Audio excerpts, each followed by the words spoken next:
যে মোড়টায় যেখানটায় দাঁড়াই সেখানটায় গল্প করতে এসে বাবারা ছিল রাত্রিবেলা বাবাদের বাথরুম পেতে দাঁড়াতে যেতে আর ভয়ের আছে গল্পগুলো শব্দ হতো কোথায় কোথায় শব্দ হতো ওই পুকুর গাবায়। নয়ন তুই দেখে তুই শুনেছিস ঠাকুমার কাছে গল্পগুলো? না ঠাকুমা বলো তো। একটু শুনেছিস? বাবার শব্দ হতো। তারপরে এইবার আমি তোর বাবাকে বলতো নিয়ে বলতে যে পুকুরে দাদু বলতো যে পুকুরে সাদা কাপড় পরে সবসময় ছলছল করে শব্দ হতো। এবার নদীর গাবায় ভূত সত্যিই থাকতো। বাবা বলতো যে মাছ ধরতো, মাছ নাকি মাছ থাকতো না, মাছ থাকতো না।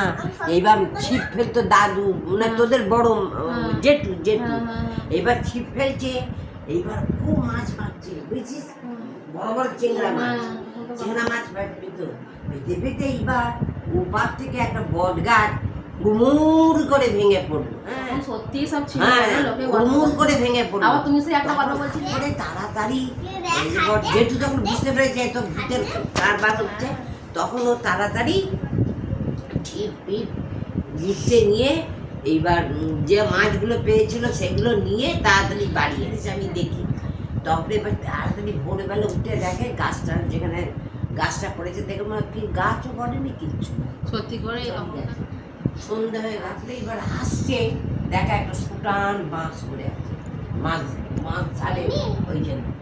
তখন বাবা বলছি বাবা একটু একটু জানতো, মন্ত্র টন্ত্র জানতো বুঝেছিস। তারপরে এইবার আমি যে না একটু আমি ঢিমুই, আমাকে তুলে ধরবে তো।